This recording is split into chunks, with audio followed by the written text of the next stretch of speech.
think maybe we'll get kicked off. Leslie got pulled away, so just gonna welcome everybody and welcome Alex. And in a minute, I'll have Albert introduce Alex. But just want to remind folks that we have coming up for events. We have Herb Reichert on the 19th. We have Jason Victor Serenas on August 1st. Both those guys, as you probably know, are, work for Stereophile. Following that, we have Clayton Shaw of Spatial Audio, Paul McGowan, PS Audio on the 29th. Clayton's on the 15th of August. Paul McGowan's on the 29th of August. September 12th is Matt Weisfield of VPI. And September 26th, Kaylin Gabriel of Shanyada. And October 10th, David Solomon of Cobuzz. So we've got some good lineup coming up and appreciate everybody's participation. So I think we said earlier, just put your questions for Alex in the chat box and we'll get those answered. So without further ado, Albert, you want a couple minutes? Yeah, I'll just say hello.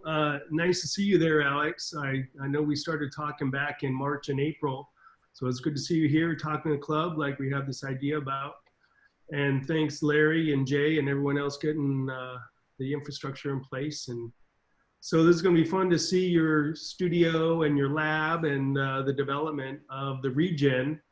And I did a little write-up and review of that in our newsletter for this month. So it was good timing, but I've been enjoying that in my system. I tried it in 2 different locations, as I talked about, the remote location out where I have my Wi-Fi router, and then moving it close to the DAC, the PS Audio DAC. So I have that just on the floor beside the DAC itself. And it just cleaned up a little bit better. Everything it does, it just did a little bit more of that. I've been enjoying listening and having my computer audio away from my all my inputs and sources, and it's cleaner, and using Roon and Cobuzz, it's just like the world of music is at my fingertips. So thanks for coming on over, Alex. Sure. Well, Hi. First, I want to say thank you, and I'm excited about the other guests that you're going to be having later on, many of whom I've known for years. People like Clayton and Paul McGowan and so forth, often from my former life before UpTone, which I'll tell you about in a bit. So maybe I think I should join the society and pay my dues and join on the calls. That should be fun. So I really appreciate you having me here today. Let's see. Just before we get started, I have a sort of a personal need to just give a bit of an acknowledgement to our current world situation and national situation. I have no intention of being political about it. Just want to express you know, what I'm sure we're all going through in various forms, and both you know, fears for our nation, for our loved ones, for the tragedy that a lot of people have been through and are going through. Obviously, looking around, up there's somebody with a mask on, even on the conference call there. You know, we're all of an age where we do need to worry about this for everyone, and I have, you know, try to keep hope and optimism that that somehow we will, you know, we will move through this, and I wish all, you know, each of you health and safety through all this. I, as a company, or as a person, and my company is rather small, I'm very grateful for the success that we've had, and the support that we've gotten from all of our customers, and it's fun to have a hit product, and it's certainly helping put our kids through college. But at the same time, my wife and I have a fairly strong social conscience and a desire to help. We feel kind of helpless. We're up here in a mountain, isolated and busy with our own work and world. So we take every opportunity we can to seek out and donate a little bit of time, but mostly money, locally, statewide, nationally, and even internationally. And I just feel like that's kind of the least I can do to to kind of acknowledge and say, anyway. So enough said on that. I do wish you all well through all of this, and I hope you'll endure with me. This is my very first Zoom call, so I'm probably looking around, not looking at the camera. My wife says, just look at the green dot, and I'm not very good at that. I'm looking at all your faces. So with that, again, I want to say thank you for having me. I am UpTone Audio is a very small enterprise.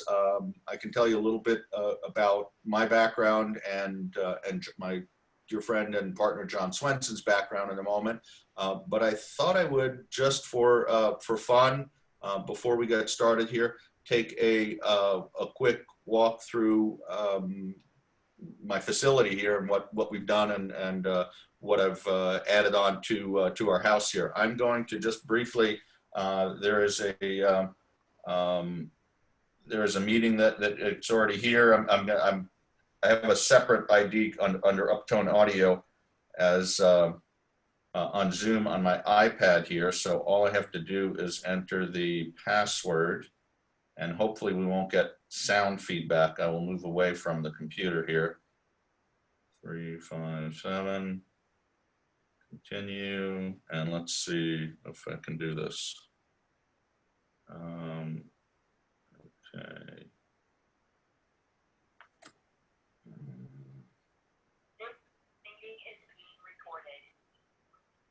Okay. Am I being seen at all here? Yes, oh, there we are. Okay. I'm going to reverse the camera here. Let's see if that works. Alex, you need to mute the mic on your computer while you have your iPad on, because you're getting Thank you. feedback. Okay. Okay, there we go. Hey, look at that. Okay, so I have sorry, I'll try to hold the camera level there. Let's see if I can do that. Let's see. Okay, there we are. Okay, now I can see. I also wear glasses, so it's a little tough for me. Okay, so briefly, we are in, can everybody hear me? Yes. Yes. Okay, that's great. I just want to say here. Okay, we are in my dedicated listening room, studio, and office, which I built, I don't know, maybe about 10 years ago or so. It's actually an unusual space. Let's see if the camera will focus. Those are curved corners, and these walls have all sorts of, it's 2 layers of 5/8 drywall with damping material in between them, and custom Hovland power cords in the walls, and special concrete. The back wall is actually filled with sand. Those are Hovland LS1 loudspeakers. There are 13 pairs in existence. They're built in my garage in Los Angeles in the late 80s. They're actually quite a remarkable speaker. Tuned ports, and those are built on sonotubes. They're quite rigid. It's amazing how well they do. That's just some, again, just as a background, I co-founded a company called Hovland Company from, well, it's kind of a long story. I met Robert Hovland when I was a teen in Los Angeles, and he was ex of American-made Marantz, and worked in for Marantz and for JBL. And then we met when he was a service manager at Pilot Stereo Center in Santa Monica, and I was just a teen. And there were 4 of us that would get together. He was a few years older than I am. And we developed products for a long time, including capacitors and stepped attenuators. We're talking back in the 80s. There was a lot of things, actually 70s and 80s, that we were kind of pioneering on. There's about 4,000 LPs and some of my vintage Marantz equipment. And I'm going to take a quick walk out into our shop. I know everybody's getting dizzy here. Okay. Let's see if I can do this. So Alex, That's, by the way, sure. Alex, while you're walking, how big was your little office studio listening room there? Oh, that's it's about 13 by 18, and this is what I use as my warehouse. That's parts and materials. Just to give people a quick look around here, this is our part of our property, and my wife has a barn down there with a couple of horses.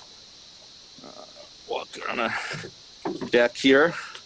We've been sleeping outside the last few nights. It's been so warm. We have this mosquito netting. It's been wonderful.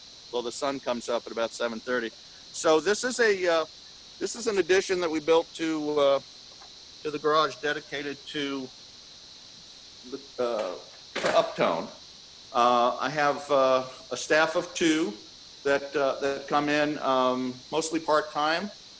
And this is just to give you a sense. Yes, that's a ping pong table. I designed the room around the table. It's a really nice airy space and good air conditioning and a bathroom and so on. Here you can see stacks of boxes. We're getting ready for more EtherREGEN shipments. This past couple of weeks have been quite a hump. I generally work 7 days a week, and we're trying to get things out on time. I'm very committed to delivering products on time, and so these 250 units have been going fast. These are more EtherREGENs waiting to go into to be kitted up. These are heat sinks for our big JS2 choke filter dual output power supply. We build about 25 of those a month. You can see the R core transformers for those that we're prepping in the back. These are UltraCap LPS 1.2s and some of the 50 ohm EtherREGENs waiting to be kitted up. We use this workstation for flash programming and of both the UltraCap boards and the EtherREGEN boards, and then a kind of a small rework station. And then this is a test setup for the JS2s. And again, more, these are ISO-REGENs, which was the successor to our wildly popular USB regen, which was one of the first hub chip-based USB signal regenerators we introduced in 2014, 2015. We kind of set the market a little bit on its ear, sold about 4,000 of those. We were the first to kind of talk about signal integrity and impedance match with USB. This is just more part stock. So as we produce, so that's the shop, and actually I'll take you back through the other room here. So while Alex is walking back, I've been in communication with him as he was kind of getting ready to ship EtherREGEN. I can tell you he works very hard, and he works also very hard to ship products before their deadline. He's very committed to getting his products out on time for his customers. I can speak to that firsthand. Let's see. Okay, I'm back on my computer here. Thank you very much for indulging me. I thought that'd be fun. Yes, we actually just this week, we had, I think about 80 units or so that were committed to ship by the 21st. And those went out this past week, this Thursday the 9th. So that was, I surprised even myself in terms of getting those out there. So I'm trying to head out on a anniversary trip with my wife the week of the 20th. So wanting to get out. So, okay, so Thank you for that. Let's see. I don't want to bore everybody with, again, my background in this. I've been, I'm 58. I was an audiophile since I was about 12 or younger. Actually, it was always there was always music in my household. And as I mentioned, I grew up in Santa Monica in the 70s, and that's when I met Robert Hovland and a couple of other friends, and ultimately through a lot of research, and we were doing things with wire and capacitors and unique circuit topologies and amplifiers, again back in the 70s and 80s. And we those loudspeakers that you saw, we built about 13 pairs of those, lost our shirts on them since they were about 80 man hours per pair to build, and we sold them for not a whole lot, and they were still quite something. By 1999, we incorporated as Hovland Company with 4 of us as co-owners, and some of you have probably seen the Hovland products on covers of the Absolute Sound, Stereophile, Hi-Fi Plus, a dozen other magazines all over the world. Part of that was that they were my partner Jeff Tonkin, a dear friend of most of my life. He was an architect and industrial designer, so very talented. So all the things that you saw that were beautiful in Hovland products came from his pen. But the products themselves were quite unique in terms of the circuit design. We were based in Los Angeles, and they were all hand built. We had about a staff of 14 at one point, and we did, I don't know, I think over the 10 years we did about $12 million worth of business. In the end, we closed in 2008, 2009. Obviously, the world financial crisis hit, but it was more that there was a real collapse in brick and mortar U.S.-based dealers, and we weren't bringing new products out quickly enough, and our business had really shifted to being about 90% of our business was international at that point. Originally, it was supposed to be about 60% international, and the international distributors take typical products through those kinds of channels. They require 50-55% discounts, and our products ultimately were not priced high enough. And as we were going out of business, closing our doors because we weren't profitable with a lot of handwork and a lot of custom finished parts and machining and so forth, the international distributors were trying to throw money at us and orders at us, and we're like, well, we can't make that happen. I still to this day support some Hovland users. There are people who are we sold hundreds of preamps and power amps, the Radia, the Stratos, our HP 100 and 200 pieces. We also, for your phono aficionados, you probably may remember the Hovland Music Groove 2 tone arm to preamp cable. That was used by Michael Fremer for many years as a reference. And at the end, I sold the design and materials and rights to Bob Graham for about $10,000 or $12,000, and he was going to be putting that back into production because a lot of people use that with Graham tone arms. So we did a lot of interesting things. Like I say, we were doing coin silver stepped attenuators with Cadoc resistors in 1972 or something, or no, excuse me, 1979. So there was a lot of interesting things. And again, all that research was based on listening, empirical tests, some measurements. Of course, measurement equipment really wasn't revealing at the time, wasn't revealing the kinds of things that we were very clearly hearing. And of course, that schism exists all the way through till today with certain products that leave people scratching their heads as to why they make a difference. But those are actually things I hope to shed some light on today with regards to these issues of packet data interfaces and variations in that, and both USB and Ethernet, and why and how they can possibly make a difference in audio quality, because they actually do. So let me pause for a moment here. So you didn't see any engineering equipment out in the shop. That's because I'm not an engineer. I'm not the, and I don't even play one on TV. I'm very upfront about it. I've been fortunate to be associated with talented engineers all my life, and to recognize that, and to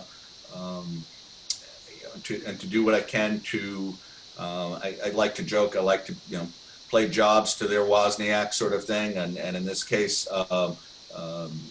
John Swenson, whom I met on the internet from, I think it was probably about 2005, when I tapped him for some digital engineering projects with Hovland Company. We were wanting to come out with a what would have been a way ahead of its time and ahead of the technology digital music player system. It was, I mean, again, we're talking 2004, 2005. We were trying to design an advanced DAC. It was a quad of PCM 1704s, all discrete circuitry, and it had a small credit card size Linux computer from, I'm trying to remember the Israeli company that does those, module to have and it was a little 4-inch touch screen, or it wasn't going to be a touch screen, but an LCD display, and Ethernet interface, USB interface. We were working actually on USB async before Gordon Rankin was. And in fact, there's still threads on Audio Asylum discussion between Steve Nugent of Empirical Audio, Gordon Rankin of Wavelength, of course. Charlie Hansen was also a fly on the wall, and John Swenson, and there was all the original discussion of what it would take to implement async for USB audio transmission, and in the end, it was we had the printout of the code for the TI chip, of the source code for that to implement that. But the project that we were working on, the digital music source project, was so large that, and John said, well, it was going to take him a couple of months to do that, and we put that part on hold, and instead we were going to use OEM something from Steve Nugent for the USB input to that piece. So that's actually where, for those of you who are, of course, on computer audiophile style, Chris Conacher first met us at CES and saw the pre-production piece of what was going to be this digital music source player, which now we see products with, now you see product pieces with Ethernet and USB and LCD displays, and it was going to have it had a CD-ROM drive. There was slot loading, reading as a data read drive, and buffering that all in, and that was to be a companion to both our flagship preamp and our Stratos monoblock amplifiers. So that's actually where John did a lot of the digital engineering for that piece, from both from the DAC side and from the computer side, and but that product never did make it out into production, and we ended up closing our doors before then. So anyway, back to John Swenson. He lives in Chehalis, Washington. It's halfway between Portland and Seattle. And he retired he was a senior design engineer in the Advanced Products Division for, originally it was LSI Logic, then they merged and became Avago, and then Avago merged with Broadcom. And he was there for, I think, 31 years. And his specialty, to me, this stuff was rocket science. He would talk about it and talk about the design process for this. He literally was designing the large scale, very large scale chips that would go into routers and enterprise systems these were the pieces that, where some of the chips would be, $5,000 a piece, would be depending upon the run, where they were, it was multi-million-dollar projects that they were involved with, that his specialty was the power networks inside the chips. All of the various project engineers and the customers would have certain requirements and things that they'd be trying to do with these large-scale pieces, but the critical aspect of all of these chips is what goes on the power networks, what you can provide, and this stuff, literally got down to the, obviously microscopic level, but differential power lines running at very high speeds, and if you blew it, you'd be basically vaporizing, traces and all of these. He was kind of the gatekeeper for what could happen and what was possible in these chips themselves based on power, because that's a specialty from the from understanding at a deep level, and all of that kind of plays into what his designs are now, and what things he's able to do, and his understanding of this, and I think that's you'll see in a little bit when I talk about what the underlying issues are in these interfaces, and why this stuff makes a difference. It'll start to make sense. So let's see. So he has, aside from his chip engineering background, he also has been designing audio for decades. Everything from wild, crazy, tube amplifiers that I didn't want to get within 3 feet of for fear of electrocution, to a lot of interesting digital work. He was quite instrumental in relation to things like the Squeeze Box and some of the projects there. He was actually a consultant for those folks for a bit. Of course, John also does engineering work for Sonor with the Rendu series, and that's those are currently Ethernet to USB pieces, and that are done with a lot of attention paid to power networks and clocking and so forth, and those are popular products. So John and I are very close, though. We're on the phone all the time. I don't think he's actually ever met the Sonor folks, but he does a few projects there. But he and I have we have a multi-year plan.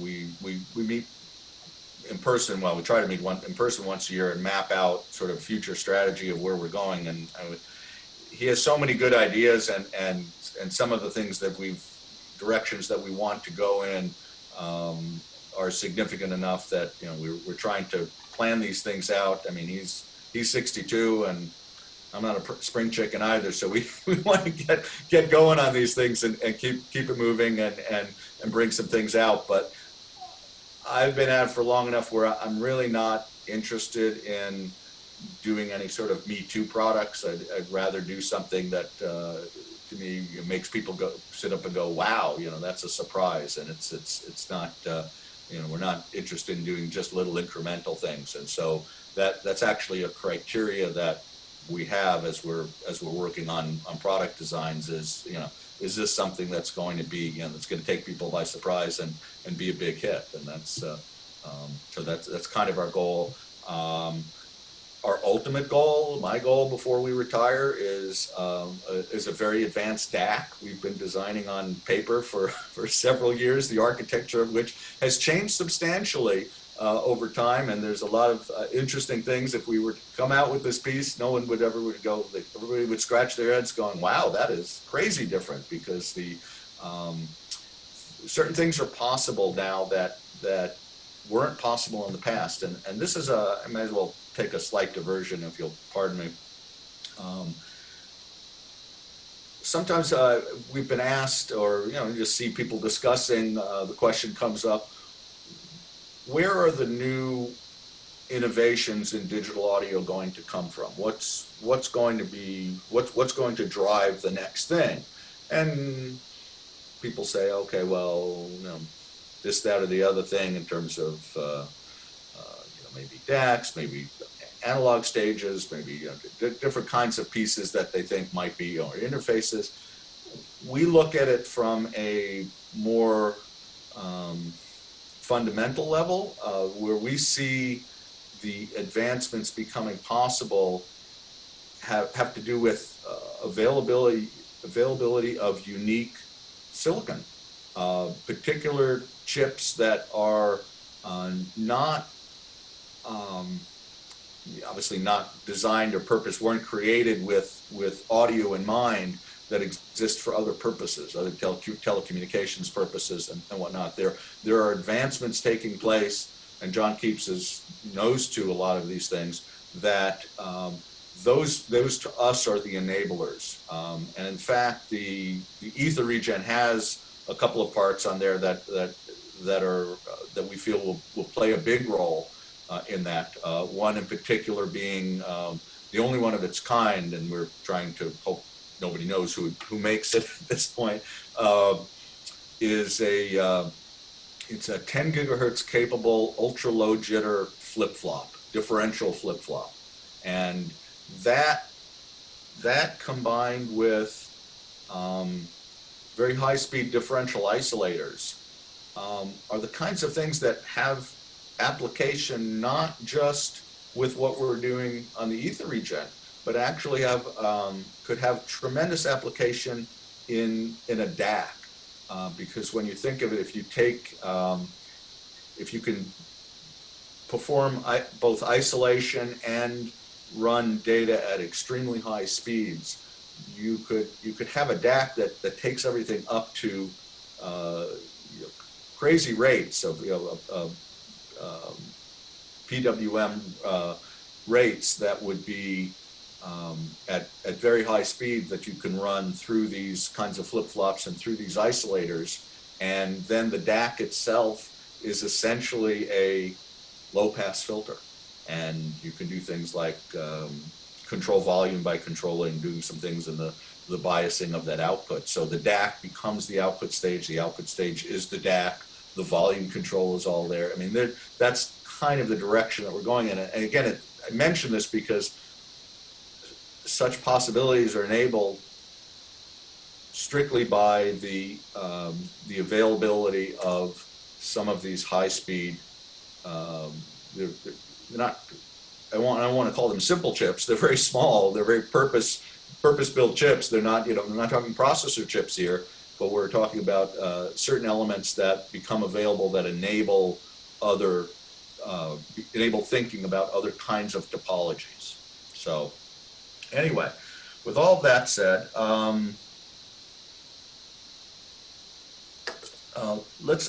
like to get in a little bit to talk about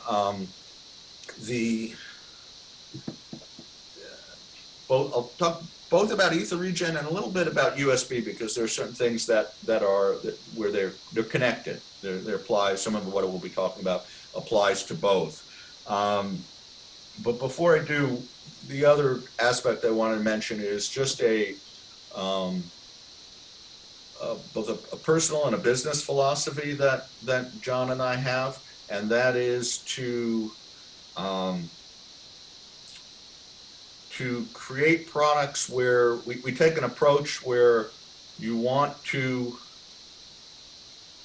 do the best you can in every area, but not overemphasize one particular area. We do see other manufacturers kind of focus and going kind of overboard in one spot, and they put all this money into this one area, and then they're sort of overlooking this whole other thing.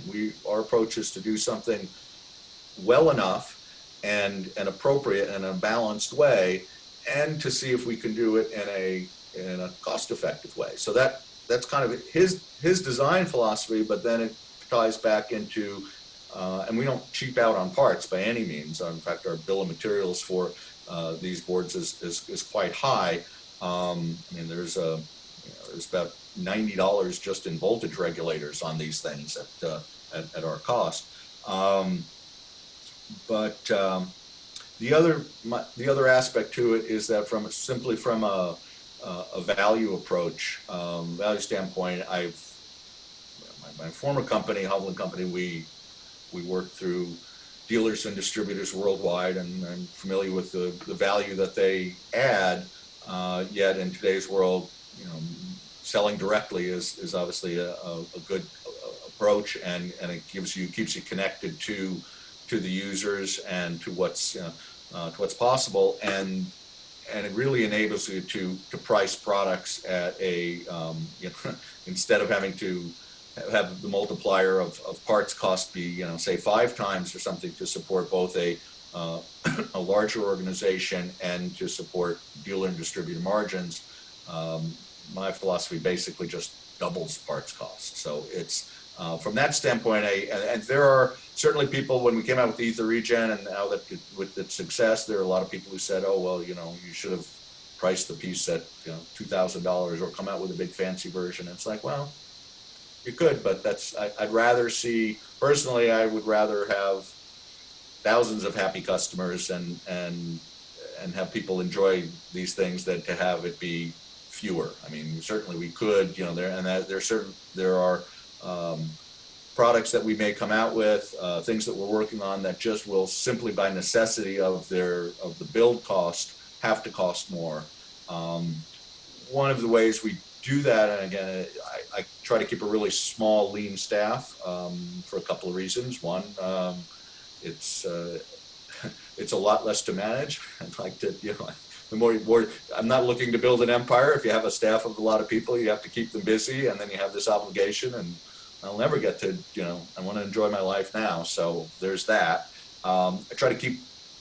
Consequently, I try to keep the labor involved in building the products low. You saw the operation there. They're really, our JS2 choke filter dual output power supply is the piece that is the most labor intensive. We're only able to do about 25 a month of those, and even at that rate, that's humping it. And so the rest of the products, you know, we're sliding the EtherREGEN into a case and screwing it on. The boards, of course, are all the parts are specified by us. We use a turnkey board house that purchases parts, and then we do all the testing and flashing here and assembly and the like. So we try to keep it pretty lean and efficient, and that's, you know, we'll see where that goes. There are other products that we want to come out with. Certainly, the more you do power supplies with transformers, you then have to, you know, there's more labor involved, there are more things involved, there's more weight, more chassis. There's a lot else involved. So I'm not quite sure where we'll end up going with future pieces. So anyway, I guess on to the main event here. I get thirsty. Does anybody had let's see. There are chat questions here. Oh, okay. What are the room dimensions? Why not move my speakers further out in the room? Yeah. What are the 50 ohm EtherREGEN units? I'll answer that in a little bit. 50 ohm clock. Okay. So clues to future products. I'll get to that too. So I think in particular, because there's a lot of misunderstanding about Ethernet and USB and how and why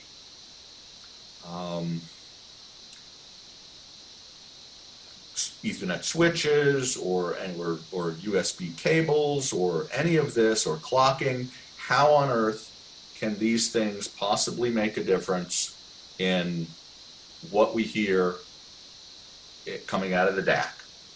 Now I'm going to avoid the question of why, you know, why it's so tough to measure some of those things, but or at least to measure them at the analog outputs of the DAC. That's a whole other can of worms, and there are reasons why. But given that we now have close to 1,500 of these EtherREGENs out there, and we sell them with a 30-day money-back guarantee, and we've gotten all of about 5 back from people who, you know, for whom it didn't ring their bells or make their socks go up and down, as my wife likes to say. You know, it's pretty evident that the product does something, and that there is something there. And you know, we didn't just this wasn't just designed on a whim or on a lark. And in fact, although it was designed on speculation of basically as it in the last few years became clear that that some of these things seemed to matter. You know, people were playing around with Ethernet switches, people doing things with clocking and hearing differences, and we, you know, and even including ourselves, and of course we've been hearing things with our power supplies and understanding, you know, how low impedance power supplies make a difference.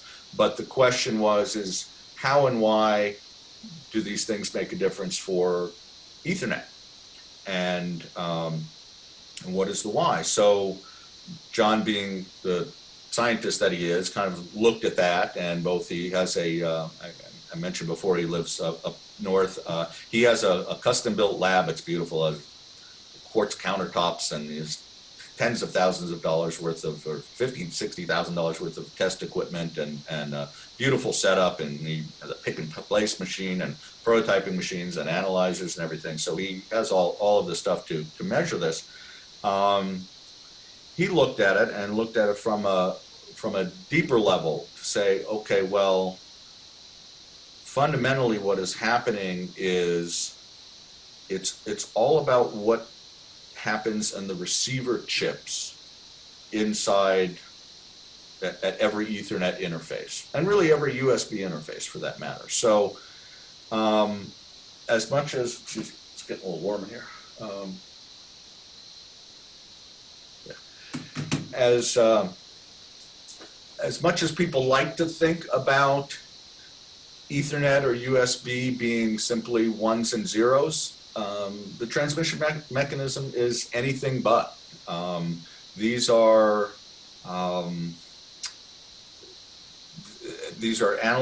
voltages. They are AC voltages at high rates, and we can get into. I can talk about kind of things about symbol speed and as opposed to bit rate, because there are things about Ethernet that people don't realize, that it's not just binary. It's actually 100 megabit Ethernet is it's 2 pairs, and there are 3 voltage states, and gigabit Ethernet is 4 pairs and 5 voltage states. But the symbol rate, because you can't really, it's because it's not binary, you don't want to call it bits per second. The symbol rate for 100 megabit per second and gigabit is actually the same. It's both 125 mega symbols per second is the actual data rate. For 10 gigabits, there are actually 16 voltage states. So what it takes to recover these voltages or to recover these things in the receiver chips is quite complex, and so that's what's called the PHY interface. Every Ethernet interface, of course, has a little set of transformers. There are, in our case, in the EtherREGEN, there are 12 cores per port on the transformers. Most people use anywhere from 4 to 8. We have our reasons for wanting to use 12 cores per port, but that's not where the signal goes. The signal goes to PHY chips. Now, in our case, the Ethernet switch chip of our piece has built-in PHYs to it, as most modern Ethernet switch chips do. You can get Ethernet switches with discrete PHYs where they're separate, but the PHY is the physical interface chip, receiver chip, that is taking this, what is essentially an analog voltage at a rate and at multiple voltage states, and converting that to clock that out to say, okay, well, this is going to be a 1, this is going to be a 0, and the like. Same thing happens with USB, by the way. USB PHYs do the same thing. Well, these PHY chips are, and again, my partner John Swenson has actually designed these darn things. He says he hates them; they're no fun.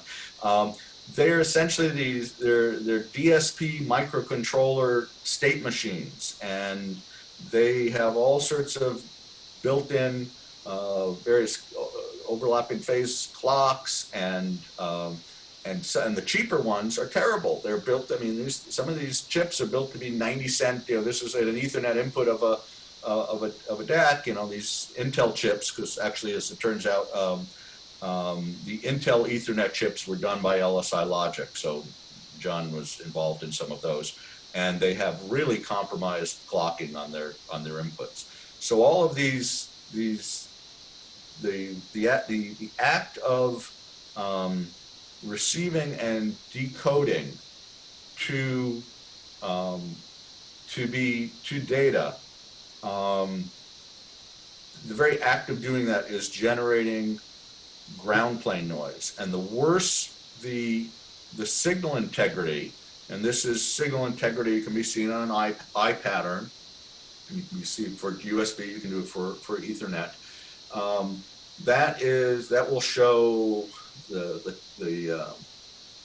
timing of the edges.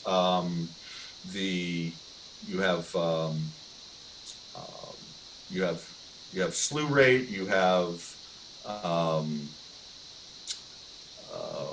there's a whole pattern to what you would see in an I pattern. You'll have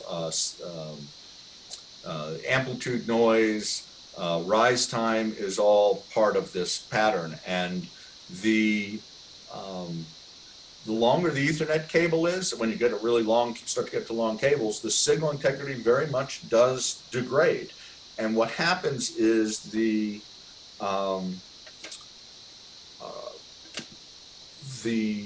receiver chips in all of these interfaces, as the signal integrity degrades, the receiver chips have to turn on more of their DSP circuits to function and to decode. And by doing that, they end up creating more ground plane noise. So let's move past that. I'm sorry, I'm jumping around a little bit here, but I want to I have some of it is some notes, and kind of want to move through some aspects of this here. I'm pulling off the notes of the things I've talked about already here. So why does this stuff matter? Why do the edge rates of into Ethernet receiver chips matter? Why does the jitter matter? Or is this really direct jitter? Does this change anything inside the DAC? No, it's all about. Ultimately, it's about changing ground plane noise and affecting the clocking of the data and affecting what goes on inside the DAC, really. And so I'm trying to think about a best way to describe it, because this is not a random pattern. The kinds of ground plane noise that's created is not random. It's different than, there's correlated and uncorrelated phase noise, but this is essentially a frequency modulation of the jitter, and these and it can be quite significant. The thing to consider is that the power networks inside the chips themselves and on the boards are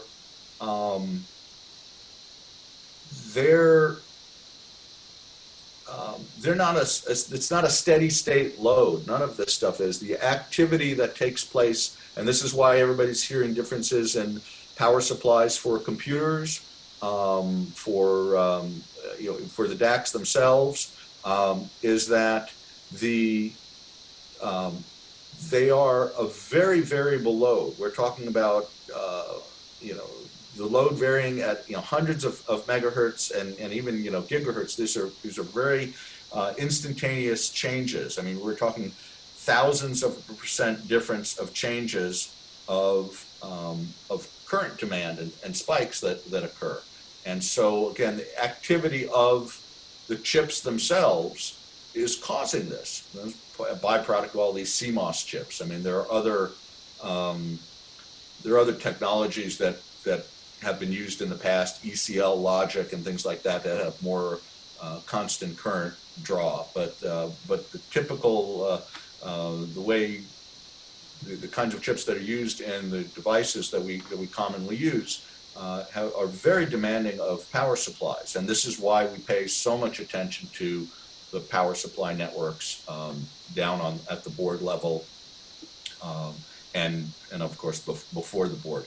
So if you think about jitter or you think about ground plane noise, which again does pass through via you have leakage currents, you have jitter taking place, and those are causing perturbations in the ground plane noise inside on the boards, inside the receivers, inside the DACs. And you go, well, why does that ground plane noise matter? Well, every clock, everything that's inside a digital component is running off, is timing itself based on a clock. And that clock is not an instantaneous, okay, it's 0 and now the clock is up there. It's not a perfect square wave. It's not and the device itself, the chip, has to trigger at some point in the ramp of this clock, of it's going from a 0 voltage or wherever the reference voltage is to its top voltage as this clock goes up and down. The device is going to trigger and say, oh, okay, there's a tick of the clock. Well, because the clock ramp is not vertical, it's a ramp like this, and because you have what is the clock? What is this pulse? This is a pulse, a voltage pulse from zero, from some 0 voltage. Well, it's because it's a DC voltage to trigger. Well, if this ground plane is going up and down, then you're going like this. Well, there you go. You can see that's how ground plane noise is creating jitter. It's because, and it's what we refer to as threshold jitter. And so that's actually we did produce a white paper on the piece, and you can see that's one of the things we talk about in particular is this threshold jitter, and that's fundamentally why any of this stuff matters. And the same applies for USB. When you look at why do people hear differences in USB cables? It's signal integrity and impedance match causing changes inside the receiver chips, inside the DAC itself. This is not about ones and zeros. It's not about changing the data in the least. It is about, these are about electrical effects affecting what goes on inside the next component. So I'm going to read a couple of these, see what these questions are here, so see if I've gotten off track. And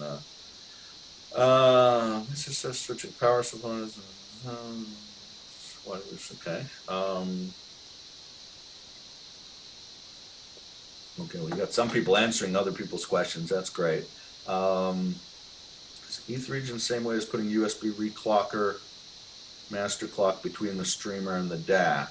Do I need just one of them? Oh, okay. Well, that's a good question. From Chun. Okay. Well, I do want to come back to that question, and I think it's going to help me focus a little bit on the product and on how this stuff all ties together here in a moment. Okay, talked about that. Excuse me, I'm pulling off my Post-it notes here so I don't get distracted. Okay, I will get to optical in a little bit, and I will get to the magnifying effect of jitter. Okay. By the way, sorry? Alex, maybe you could just talk about leakage current so people know what that's about. Oh, sure. I will. I definitely will. Because that's one of the key differentiators that EtherREGEN, I think, brings to the table. Mm-hmm. And, as you know, John kind of didn't even discover high source impedance leakage current until October 2017 when he developed the test equipment to kind of measure it. And that's when you guys started to kind of characterize the impact that it has on digital music reproduction. Mm-hmm. And a lot of those learnings that you guys obtained went into EtherREGEN and why it's such a compelling product. So maybe you could kind of talk Sure. about that, and that would help answer Larry's question, and then Okay. you could lead from that. Okay, that sounds great. That sounds great. I will come to that, absolutely. One thing before we get off of data rates and things, I wanted to point out that USB at high-speed USB 2.0 high speed that we're all using is binary. It's 480 megabits per second. That is much faster than Ethernet interfaces are, by the way, from the standpoint of a of symbol rates. And so, there too you see a lot of sensitivity on those things, and that's why there's a lot of work that can be done with these USB interfaces. Let's see. So, okay. So let's back up a little bit and talk about power supplies. I was talking about, you were asking about, and I will get to the leakage current issue as well.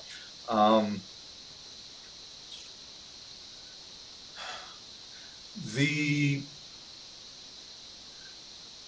computer devices, and really any chip-based devices, DAC chips, any kind of these. This is unlike, as opposed to just say a discrete analog output stage or something that's moving much slower.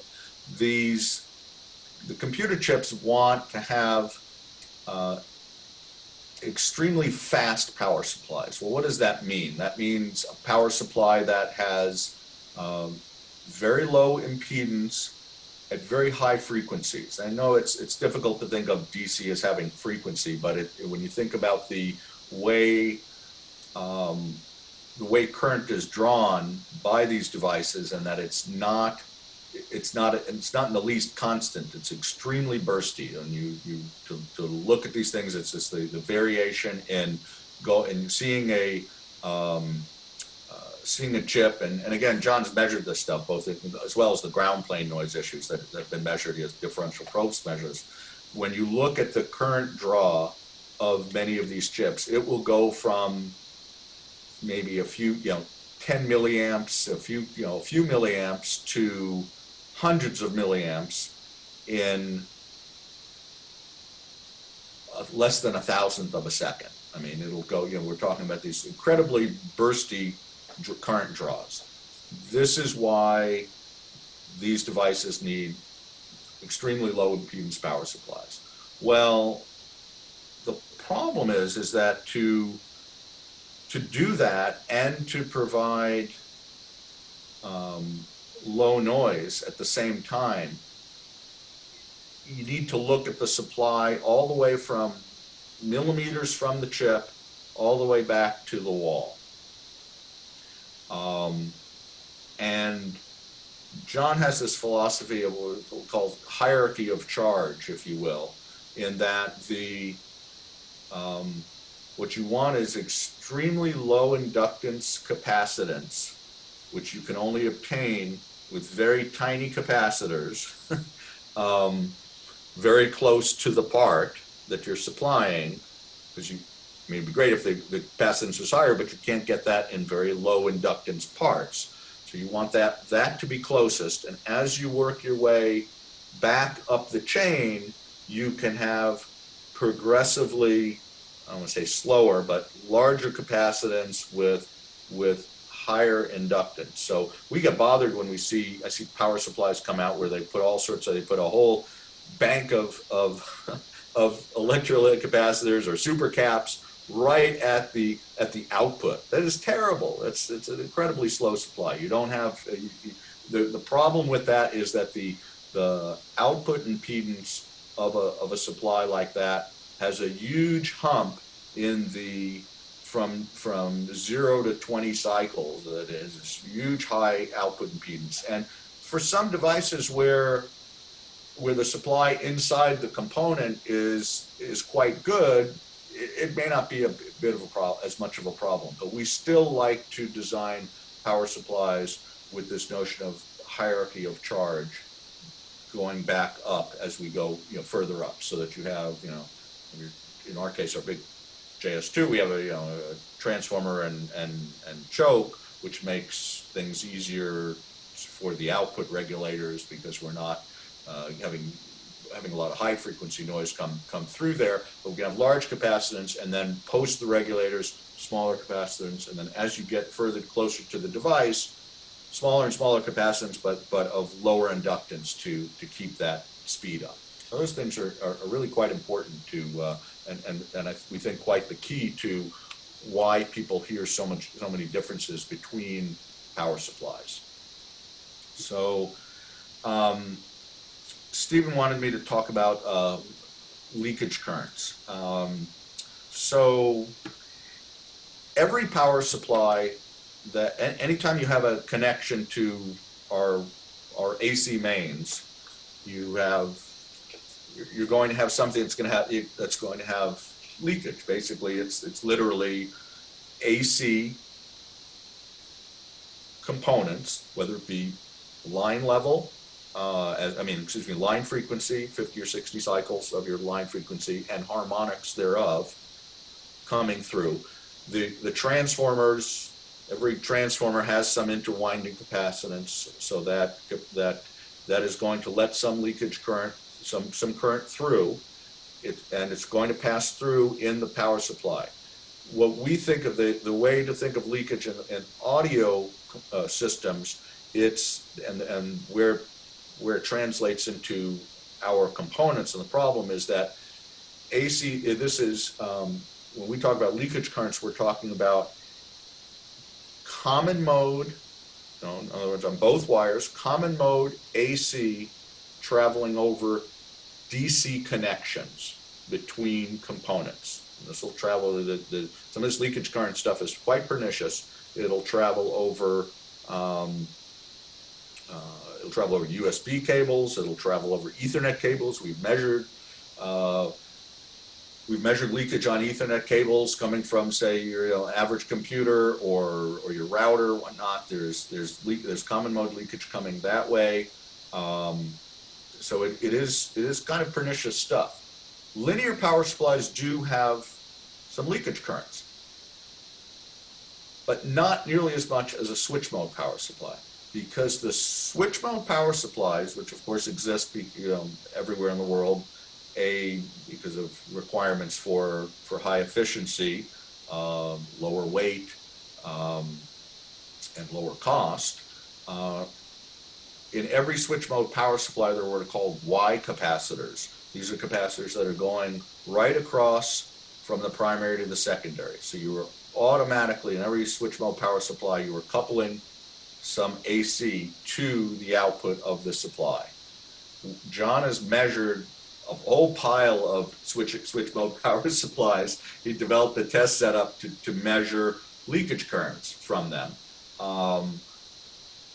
And this is separate from the other issues of, people talk about the evils of switch mode power supplies, they're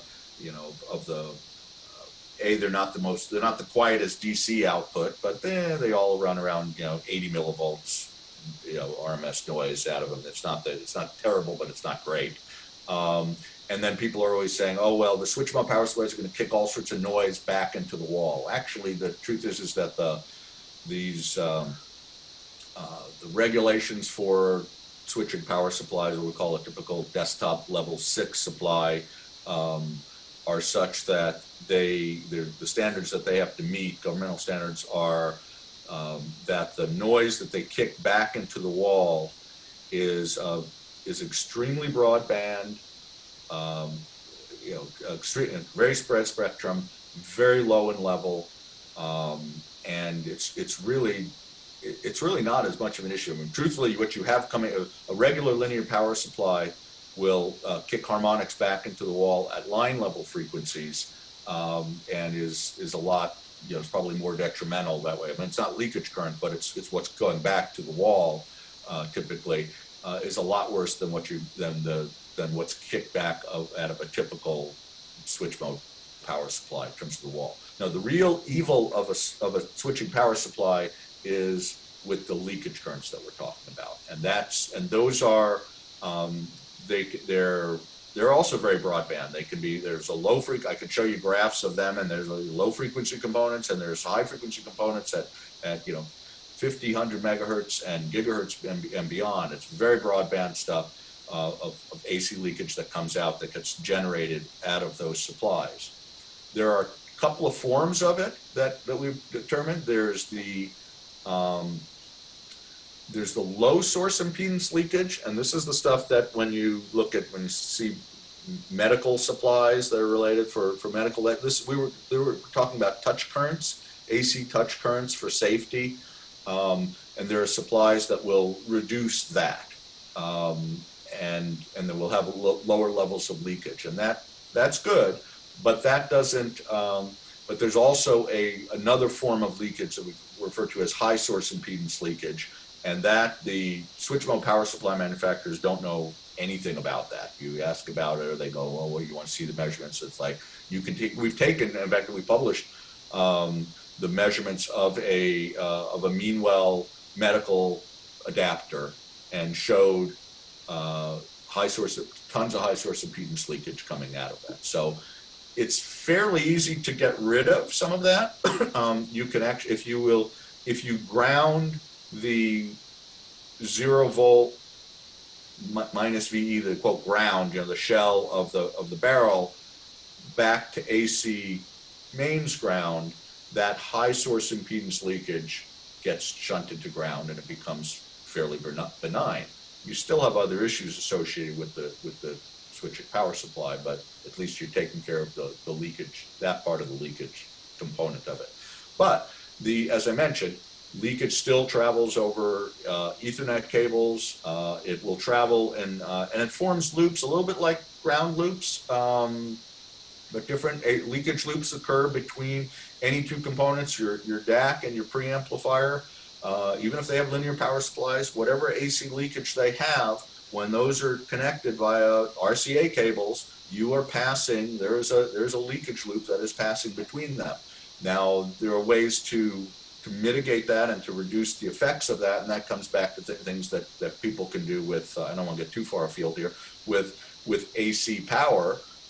If you use instead of, a lot of these power conditioners are increasing the impedance between the grounds of components. Well, that may be fine for, for surge suppression and whatnot, and for other purposes, but it's the act of increasing the impedance between the grounds of those components through their AC cords is increasing the interactivity of the leakage currents between the components on their other connections. So if you have this is where the philosophy comes in of having a power strip that is nothing more than just outlets with really big bus bars and really good grounds between them, and then maybe you have that after a one-to-one isolation transformer at your wall. But the idea is that you're decreasing the impedance between the grounds of the components. It's this star grounding idea, and you have everything plugged in that way, and you're minimizing a lot of the leakage between components. But anyway, I don't want to get too far into that side of things, but it does all play into effect. Okay, so somebody asked, we include somebody said a Meanwell SMPS. Actually, it's not. We private label, there's a company in China, ZH Power, that I get them from. When we went to determine, we wanted to include with both our UltraCap LPS 1.2 ultra capacitor supply and then later on the EtherREGEN, we needed a supply where that was ground shunted, as we refer to it as, where the 0 volt output VE minus quote ground, it's not really ground, that's connected to AC mains ground. And it took a while, but most of the manufacturers don't even know. I surveyed all these manufacturers and asked them the question, oh, we don't know, we're not really sure. I literally had to make a video with a multimeter and showing them, going, look here, touch it to the ground pin, touch it to the output ground. Does it beep? Yes. Then that is ground. It's ground shunted. If it doesn't, I mean, anybody can test these to see if the supply already is that way. you can do it in a jury-rig way and ground it afterwards, but that's not what we wanted to do. Two reasons we did this. One, we started doing it with the UltraCap LPS 1.2 because I think, let's see, for those of you not familiar with it, here's one of them. This is our 1.1 amp ultra low noise, ultra low output impedance, bank alternating ultra capacitor power, linear power supply. So the way the whole point of the design, would we do this again? I don't know. It was really complicated, and they run hot, and it's crazy. It's a nutty design, but it really works. And it's based on the LPS 1.2 is based on a especially parallel pair of LT3045 ultra low noise, ultra low output impedance regulators, and we parallel them in a special way that lowers the output impedance even further.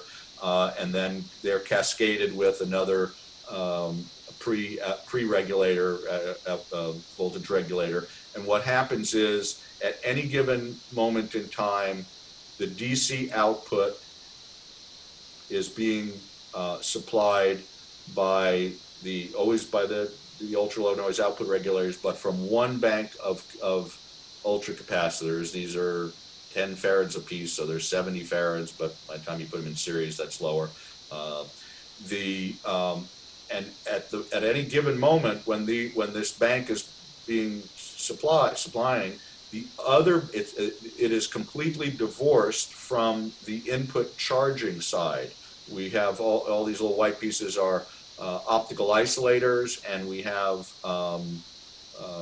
bipolar transistors that alternate. So there's with low capacitance, there's isolation between the sides. So at the moment that one output is being drawn down, the other side is charging up, and then the output voltage never goes down on the actual regulators. It's going down at the input of the cascaded regulator. Once it gets to a certain threshold, it's a slight, it's not very much. Then it alternates to the other bank, and we disconnect that other bank. It's a crazy nut design. So it makes it very, very battery-like in that it's a floated output supply and is completely divorced from the wall at all times. It's like a battery, only better than a battery because the output impedance is lower and the noise is lower and so forth. So, however, this was preceded by the UltraCap LPS 1, which didn't have the LT3045s. They didn't exist at the time of the original design, and it didn't have the actually this.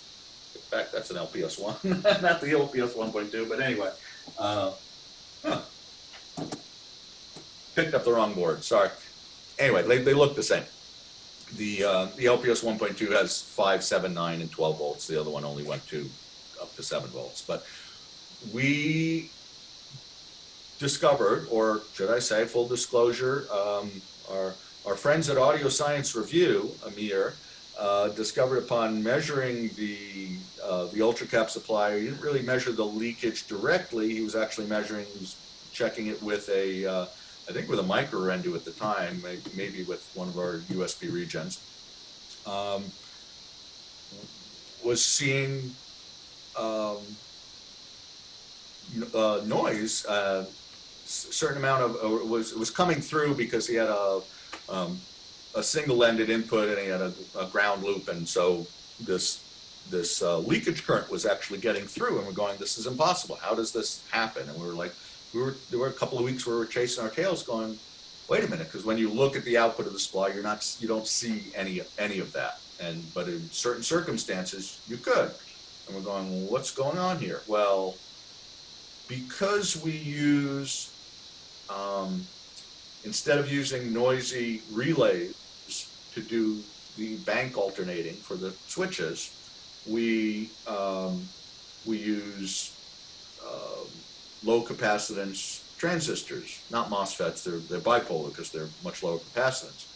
But because they're transistors, when in their off state, the manufacturer doesn't usually rate the capacitance that they have in their off state. They're usually on the on state.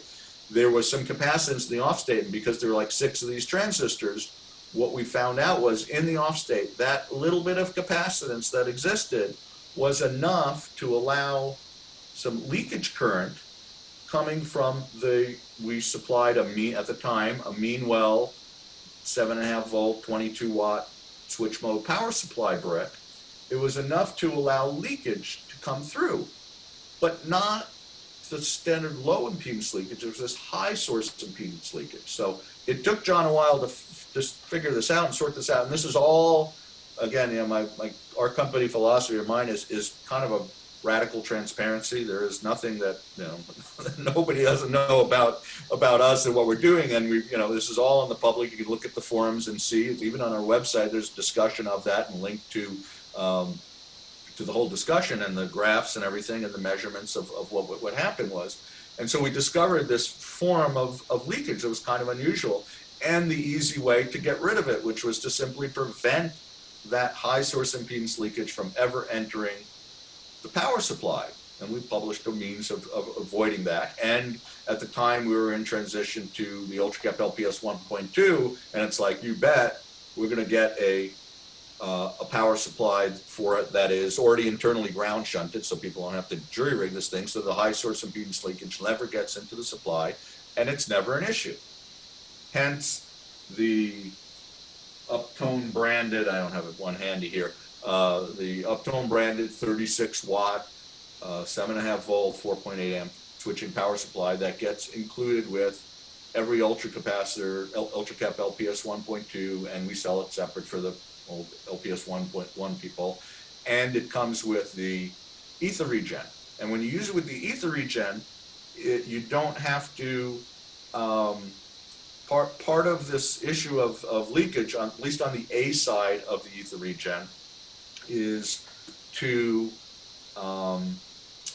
we wire all the magnetics of the A side of the EtherREGEN, the center taps of their transformers to ground.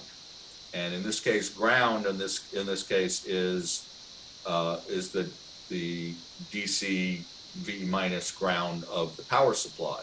So since this brick that we ship with it is already grounded, the output ground is already grounded to AC mains, we are shunting that leakage to avoid port-to-port leakage between things on the A side. Now, it really doesn't matter on going to the B side because we're already blocking the path of leakage. So anyway, I'm sorry for that long diversion because I realize we're running a little low on time here. I should get back to discussing the EtherREGEN itself and the point of the piece. So, as discussed in the white paper and as I was alluding to with regards to issues of ground plane noise and clock threshold noise, clock threshold jitter, the right way to eliminate that, to block that, is through differential isolation. So the key trick here, and again, I think you can move it a little bit closer here. So the EtherREGEN has this B side, and that's actually only this one segment here where the power goes in, and over here is it's kind of an L shape. That's all the A side. This B side is just this little section where the BNC is, where the 100 megabit port is. This red piece here, it's normally covered by a heatsink, is a switching converter to bring the power across the moat. So this line that you see here is the moat. Hi, Leslie. See a picture now that she joined us. Hey there. Hi. Sorry I'm late. No problem. So the whole idea of the piece, I mean, even just on the A side, the EtherREGEN is already an exceptional switch. We have all sorts of ultra low noise voltage regulation and those 10 gigahertz capable low jitter flip-flops that I was talking about, and we have a special TI transceiver chip that we use that we were one of the first OEMs to use, and we have our main Ethernet switch chip. So even just using the A side, which is 4 gigabit ports plus a gigabit SFP cage. Even just using that makes, is a world-class switch right there. But the magic happens when you cross the moat to through these differential isolators and the differential flip-flops, and then out. Now we use we have a clock synthesizer chip because we actually need 4 clocks in piece. We need 25 megahertz on the B side, 25 megahertz on the A side for the Ethernet transceiver chips. And then the flip-flops, those ultra-low jitter flip-flops that I mentioned, they run at 250 megahertz each. So, and we actually have to send the clock across the isolators as well. So we use there's a jitter attenuating Silicon Labs clock synthesizer chip. It's the most modern one they have. It's exceptional. And when you're using just the internal clock, it's slave to it's referenced to a Crystec 575 ultra low phase noise XO. It's at the lowest production phase noise XO that you can get at a reasonable price. They're about $10 a piece. If you want to get into expensive OCXOs, you're talking hundreds of dollars generally. The cheap ones aren't worth anything. They're about stability and not low phase noise. So, and then the only reason we gave the people, somebody was asking about the external clock. So initially, I don't want to say it was a whim. It wasn't a gimmick. It was something that we could do, and I saw it as a competitive advantage. Just that there's a switch out there that's about 3 times the price of this, and a chassis about 4 times the size, and they get an extra $250 to have the BNC connector to run it from an external clock. And I was like, well, our clock synthesizer chip has 2 inputs and 4 outputs. Why not use one of the inputs for the Crystec 575 and give somebody means to use an external 10 megahertz reference clock? I mean, it could be any frequency, but we've programmed it to be that. And so the cost of that was all of $6 to add. We thought, oh, why not? Because people are going to ask for it. We're glad we did, because it actually, for some people, it works out. We're not advising that people spend $3,500 on a Mutec Ref 10 clock just for their EtherREGEN, but if you have a really good reference clock already and you have an extra output, why not do it? The clock never, even though there's an internal external switch, the clock never goes through the switch. The switch is just a state. When the power is applied to the EtherREGEN, there's a microprocessor. There are actually 2. The microprocessor on the B side looks to see what position the switch is in, and loads the right code into the programmable clock synthesizer accordingly, based on whether it's going to be using the internal clock or the external clock. So once the piece is powered up, you can switch back and forth all you want. It's not going to do anything. And in fact, the switch has to be in the right position when you're powered up. If you're going to use an external clock, you have to have an external clock attached and running at the time you apply power to the EtherREGEN, so that it comes up right, because nothing happens without clocking. So so we did that, and then after it's programmed, the microprocessors turn themselves off on both sides. So someone asked about sonic difference between using 50 and 75 ohm. Not really. There's no. It's really more about we surveyed everybody during development of what they wanted to see, what was more popular. We surveyed the clocks that were available. We surveyed what people were seeing. Everybody said, hey, do 75 ohm. We wanted to pick one or the other. I wasn't about to stock equal numbers of both, and I also really didn't want to make it confusing, because 95% of the people are not using an external clock, so I didn't want to confuse people with having to make a choice. For every 250 units we run, I run about 20, and I'll probably do 25 this next time at 50 ohm. Originally, I was going to just have some without the BNC and solder it on and solder the correct resistor on, and then I realized I don't have time for that. So and there's enough demand in Hong Kong for the 50 ohm one, so we did that. But as far as there being a sonic difference, as long as the clock you're generating from is the correct impedance, and you have the correct cable and everything, then there's no problem either way. Actually, probably more to the point is these things, most of these products like this prefer a clock that's a square wave, not a sine wave. It will work from a sine wave clock, but it's preferable to have it be a square wave, just in terms of the triggering for the piece. But it's not, again, just like with the power supply, there are people who feel that there are differences with a better power supply with the EtherREGEN.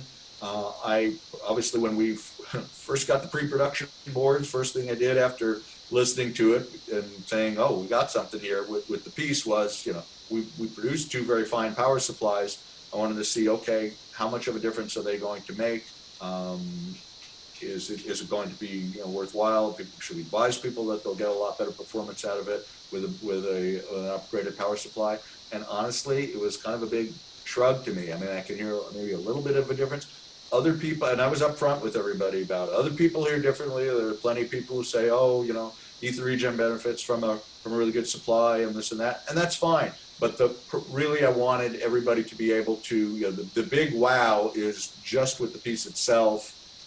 You get 90+% there, and if you want to, for all those, there are lots of people who are kind of extreme that want to take things further and add a better power supply. That's fine, but I really didn't want people to feel like they needed to have a great supply in order to appreciate the piece, because they don't. It's just that's kind of where we sat with that. So, and that's not to say I certainly hear big differences in power supplies, even with DC cables, with things like NUCs and endpoint, other types of endpoints and Rendus and so forth, or even our own EtherREGEN. You definitely hear the benefit of a really good power supply through that. But for the EtherREGEN itself, I was not hearing a lot. Again, some of it is a testament to the effort that we put into the power networks on the EtherREGEN.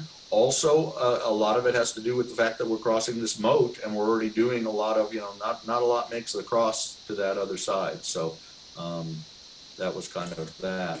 Let me see, other questions. Oh, someone asked if, is the EtherREGEN working the same way as putting a USB reclock or master clock between a streamer and a DAC? Do I need both, or do I just get one of them?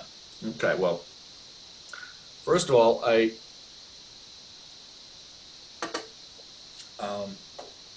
want to clear up a little bit of a misconception. John and I bristle a little bit at the term reclocker for USB. I know it's easy to kind of think of it that way. But this is very different than, when we're talking about clocking in USB and packet interfaces and Ethernet, we're not talking about audio clocks. We're not talking about, anything that happens in audio rate clocks in a DAC. We're not talking about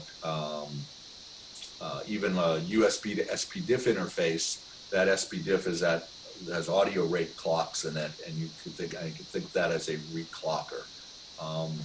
What we did, remember we pioneered, we were ourselves and Shit Audio with their weird wire at the same time, unbeknownst to us, but they didn't promote it as for audio enhancement, is more of a thing to solve problems.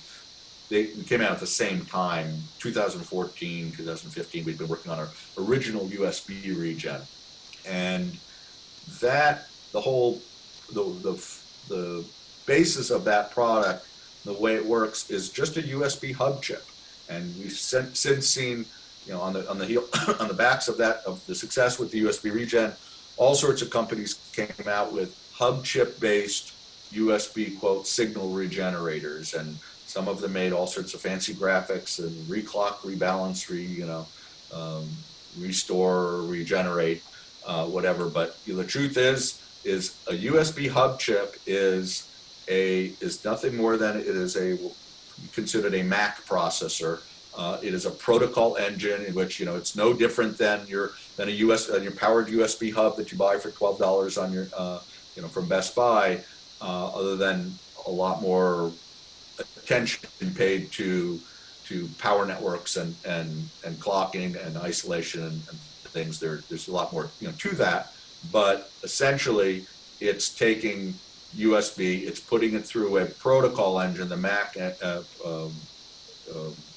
hub chip, and then putting it back out. So it is in a sense a new, it's why we call regen, a new signal, and whatever clock is associated with that is part of that.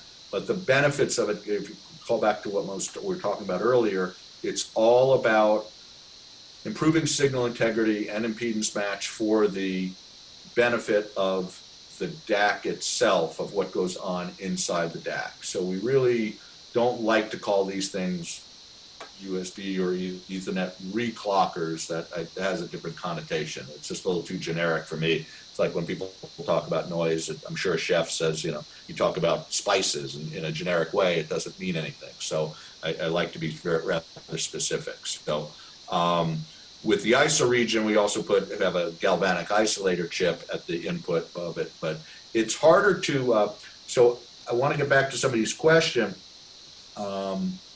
about USB versus the EtherREGEN. So this gets back to the question of how isolation is done in the first place. What means are available on in silicon to perform isolation, to perform galvanic isolation, to perform other kinds of data isolation. Again, the galvanic isolation just means it's blocking DC. It doesn't block AC. That's the signal. Can't block that. Although differential isolation is a way to kind of reduce paths of leakage to even that, to get rid of that. When you see a DAC that claims or talks about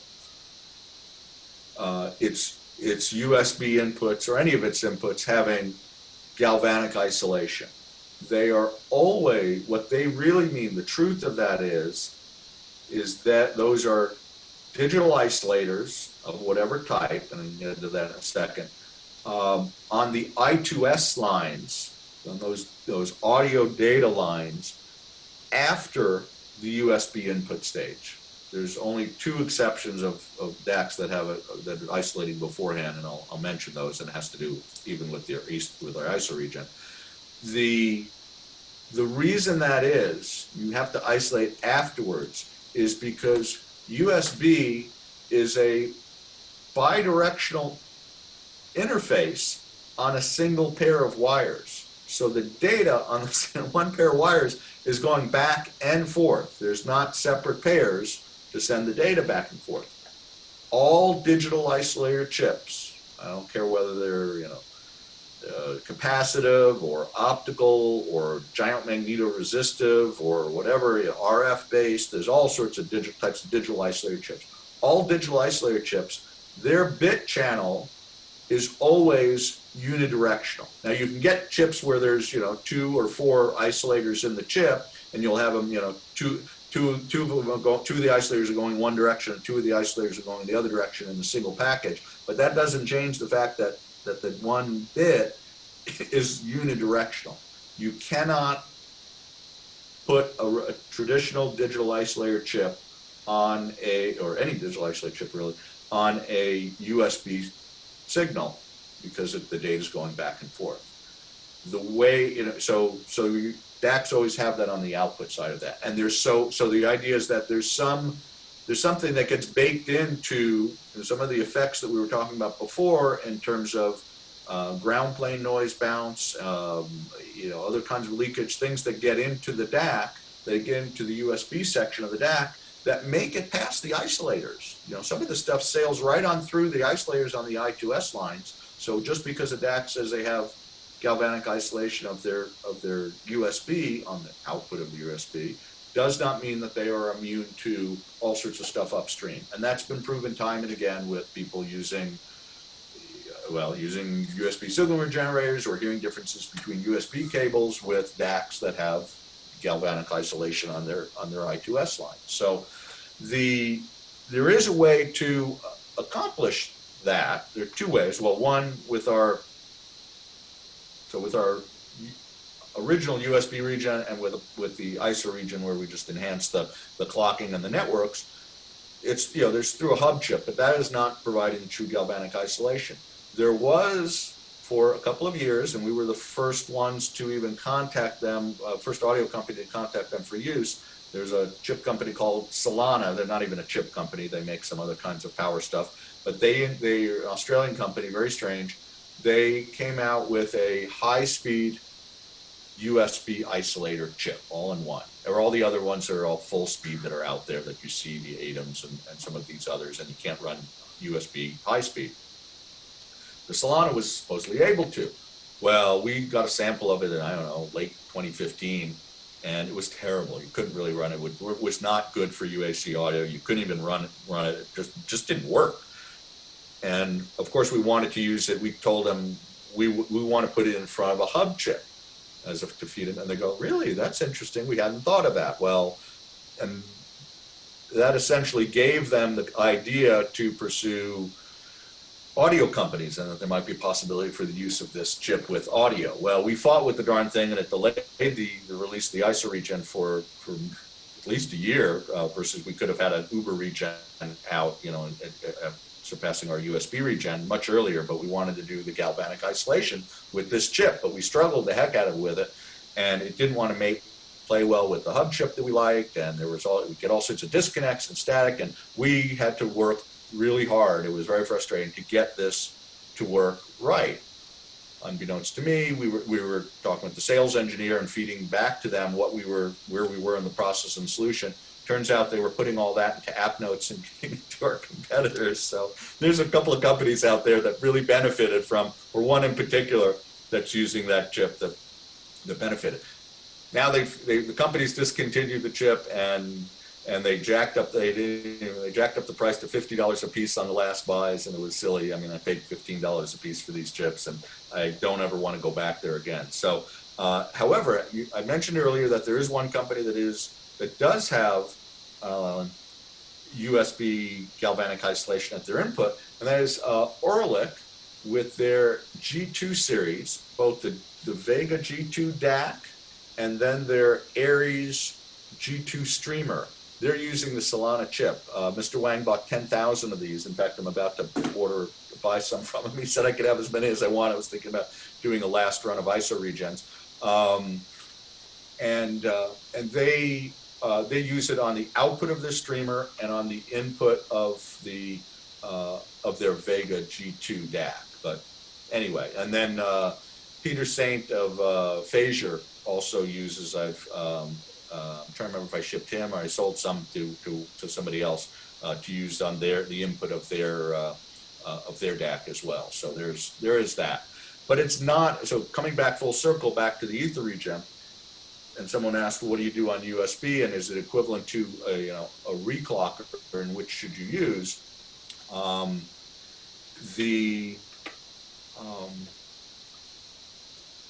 Some of these high-end USB signal regenerators, again, these are hub chip based, and I don't want to talk about the manufacturers, but there's another popular manufacturers came out with one for 10 times the price of the EtherREGEN. It doesn't offer galvanic isolation, but has an OCXO clock and a fancy power supply in a big box with a USB hub chip. So, but it's not really doing it's not doing the kind of isolation that you really want. They're not there yet. So the EtherREGEN still is an enhancement to that. And again, we're talking about it's different ends of the chain, really. You're dealing with what's coming out of your computer to your DAC, and or in the case of ideally an Ethernet, you have an Ethernet DAC, but there's doing it at one end with regards to the Ethernet, and then doing it at the USB end. Both are beneficial. One thing I should point out is that, and you're seeing a change recently, over a few years here and there, towards DACs that have Ethernet inputs. Well, any of these inputs really, when you look at whether it be USB or Ethernet or SPDIF, these are all it's USB to I2S, it's Ethernet to I2S, it's SPDIF to I2S. That's what the DAC's ultimate format, what the the rest of the DAC is requiring. So it's about implementation of those kinds of inputs and what it takes to do. The reason USB has had hegemony in audio with DACs in the last few years is all because the operating systems are Mac OS and Linux and Windows. They all are capable of looking at the USB port as a sound card. That's the reason why why this happened. This is why we got in this situation, because Ethernet, you can't just say, oh, well, there's a device on Ethernet there, let's call it a sound card. Well, there's more to it. There's more to the Ethernet side of it, and then you need virtual sound card software. Now, of course, there are companies that are trying to do that. They merging with AES Ravina with some of their DAC, some of their DACs, and they have a little Z-Man module, and they're trying to promote that.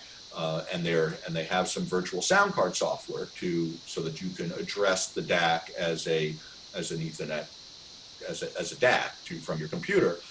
Roon got smart, because previously the only other option was UPnP DLNA, and there were devices for that would support that, but the performance and the issues there were there.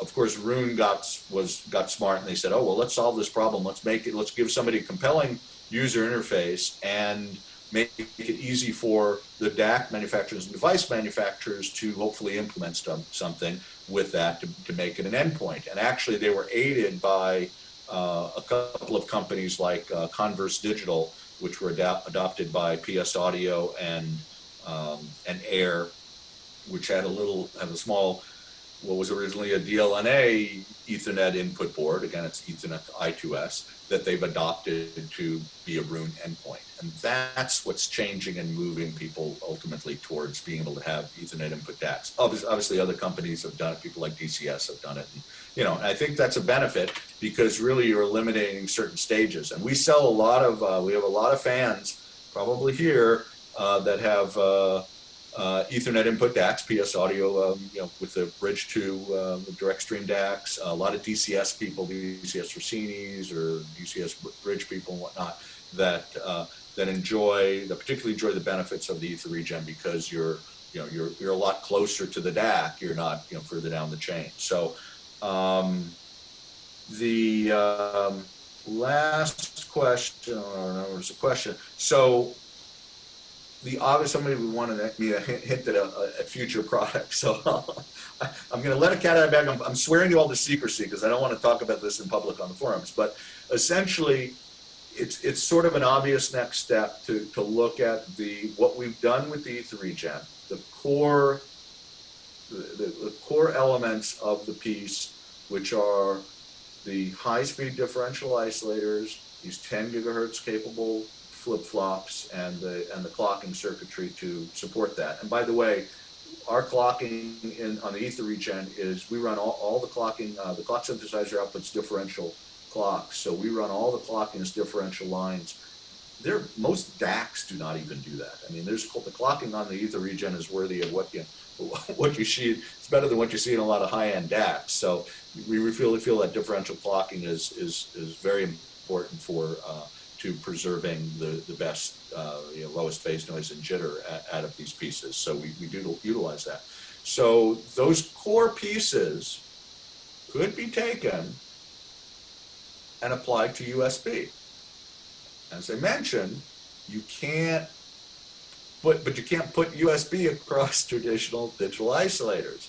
There is a way to do it, and actually Intona did this. And for those of you who are familiar with the name Intona, a German company that was doing kind of other kinds of industrial design, weren't really focused on audio, but they took an FPGA, field programmable gate array. They broke apart. They paired that with a PHY chip, ULPI supporting USB PHY chip, and they broke apart the protocol so that they could utilize an FPGA on either side of a moat of an isolator, and and create a galvanic isolator unit. Now, their first unit that they did was really for industrial use. They weren't paying attention to clocking. The voltage rate, the clocking was dirty clocking and on the wrong side of the moat, and the voltage regulation was not so hot, and there was a lot of things. Even the flip-flops themselves were adding all sorts of jitter. There's a lot of stuff that was not really appropriate for it. But as a USB isolator not based on a hub chip, they're the only ones that have done that. It's very cool, and it works. Sonically, whatever. And people, but they adopted it. A lot of people, customers, ended up being audio customers, going, "Hey, this thing works for audio." And they're like, "Oh, audio, okay." And so I think about a year ago, they worked on. They go, "Well, let's do a fancier version for audio." And I don't know what they've done. We've purposely not bought one, not looked at it. We're going to do our own thing with our own stuff, but that's the way to do it. That's what we're working on. Is using our, well, we actually have to use the higher speed version of the isolators. The ones we have now is part of why we're only 100 megabit on the B side of the EtherREGEN. It would take a whole new architecture to do gigabit, and the isolators that were capable of gigabit weren't even available when we were designing this. Now they're starting to trickle into production. But we're working on the piece with dual FPGAs and the really good isolators and the really good flip-flops and the clocking and so forth to be a really superior USB version.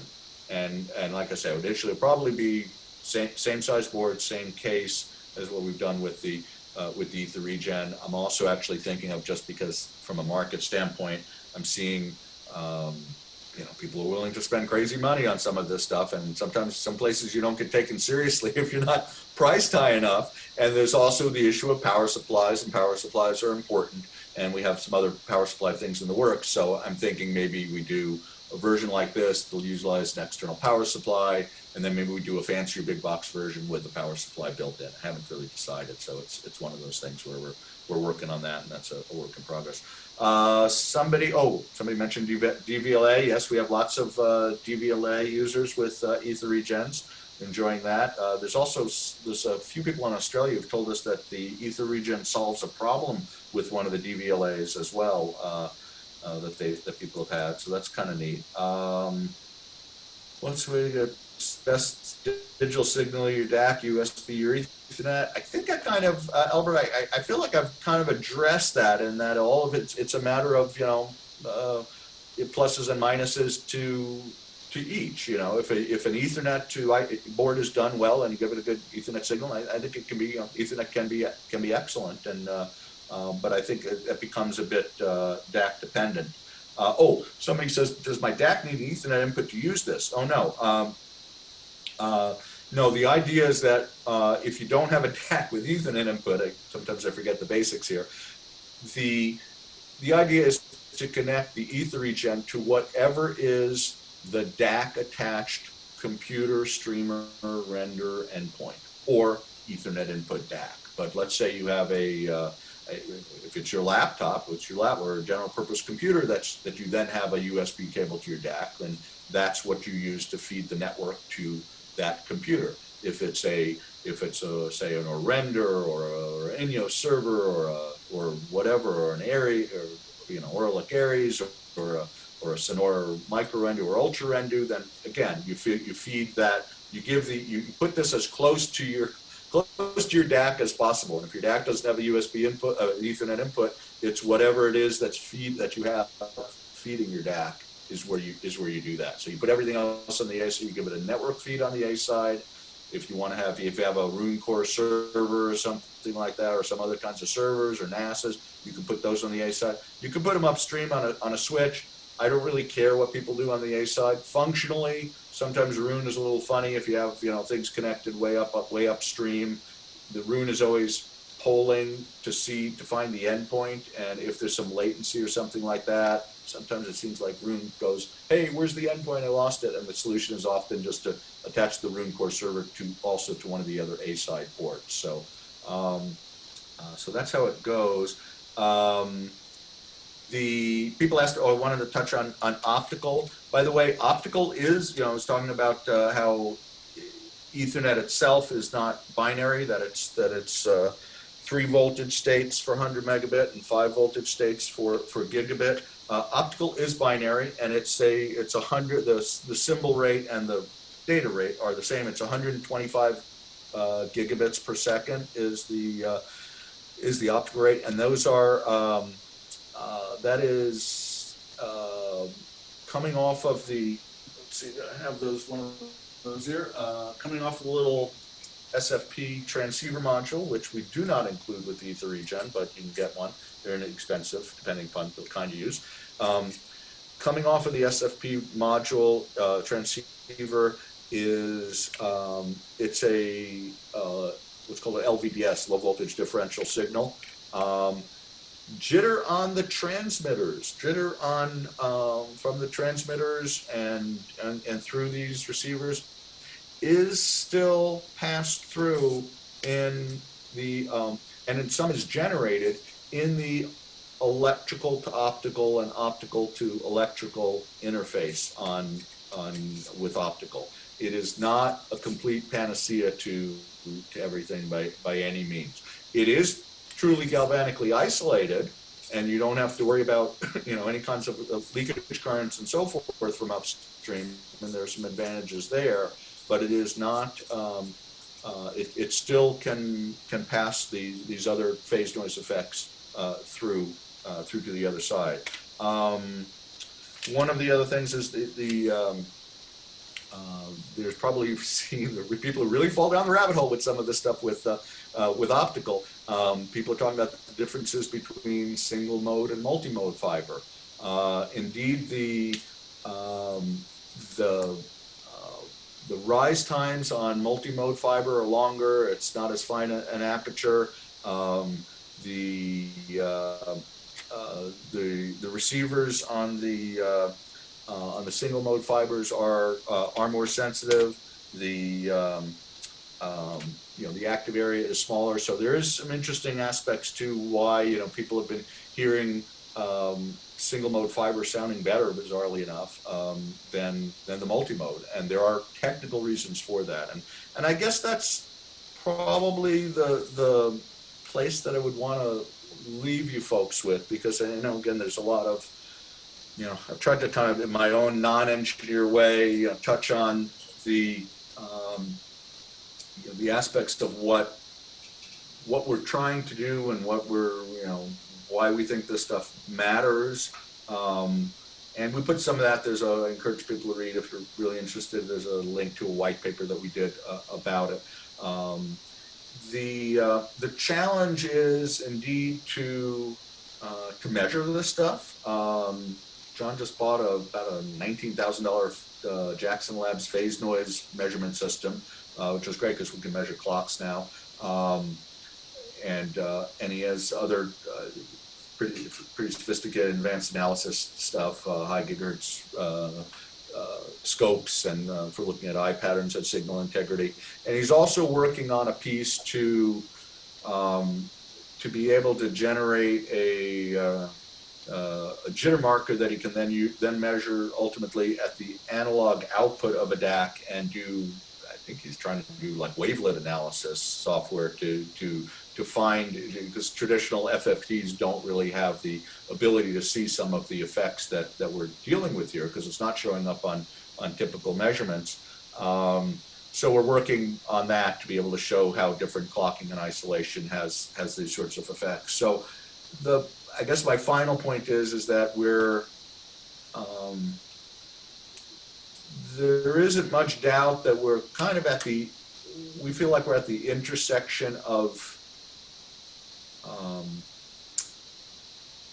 theory and science. I mean, not science, theory and measurements, and that we were up front with the fact that, John sat down and looked at it and goes, okay, well, if people are hearing these kinds of differences, and we did this all the way back with the USB stuff, but especially with the Ethernet, then these are the things that are happening on the chips themselves, and because he knows from experience and he's measured that, and it's like, well, that must be what's getting through. So we designed the product based on a theory. We were upfront with it. We said, look, this is if this is what's happening, then this is the way to cure it.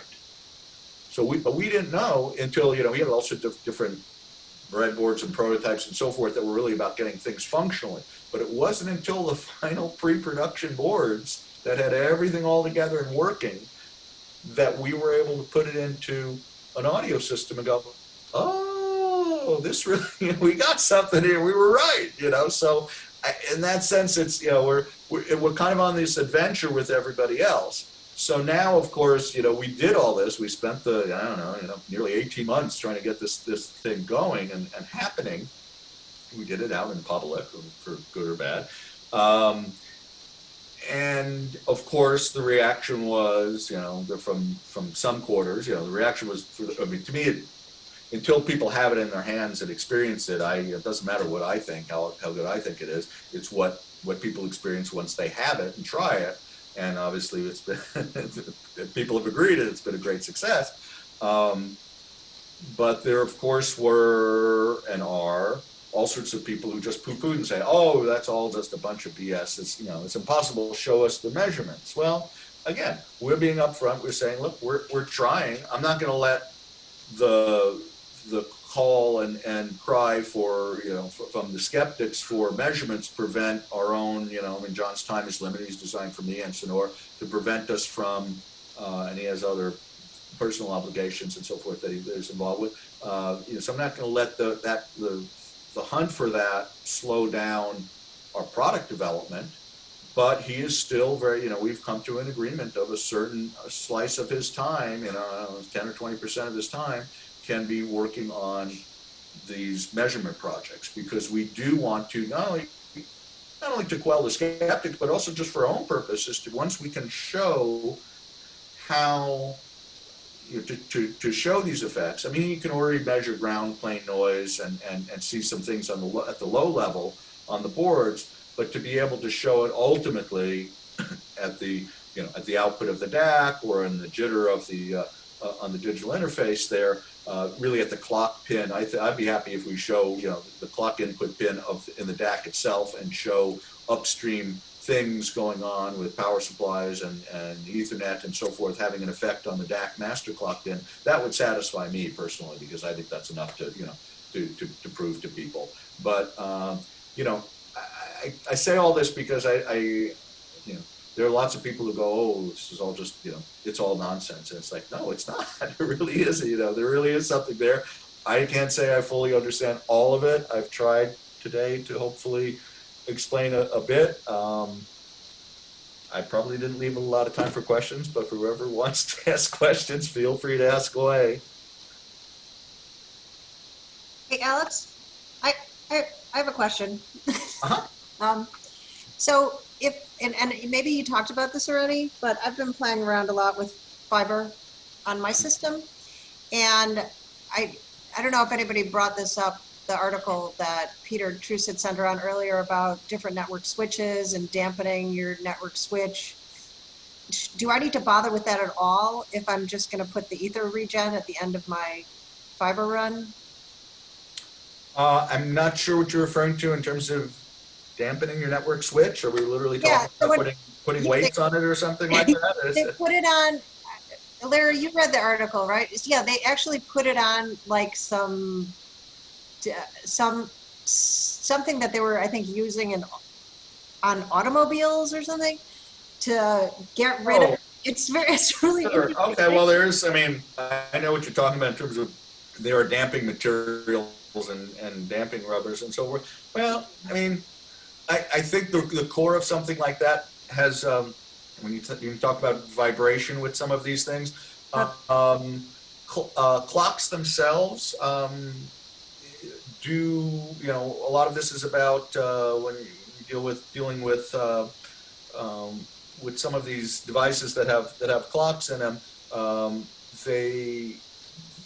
The clocks are crystals, they're vibrating, and the stability of the clock, and this is what oven controlled crystal oscillators are about, and don't let anybody tell you that you can get a real low phase noise OCXO for less than $350 or $400 because you can't, you know, even just the module itself, unless you're pulling surplus out of 4G towers, which there are some people that are doing, by the way.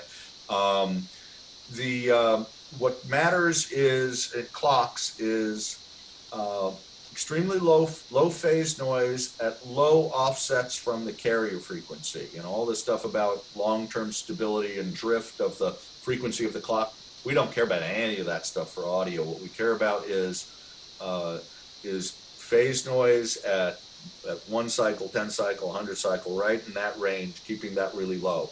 So the damping, related to damping stuff, the only thing I think of is just that vibrational stability and warmth and thermal stability and so forth are the kinds of things that add to some stability. But those are kind of minor effects. I mean, this is not, what we're doing is kind of on a much larger macro level. So yes, despite what you do upstream, putting an EtherREGEN close to whatever is your DAC attached renderer or Ethernet input DAC is going to do something. You know, it's there.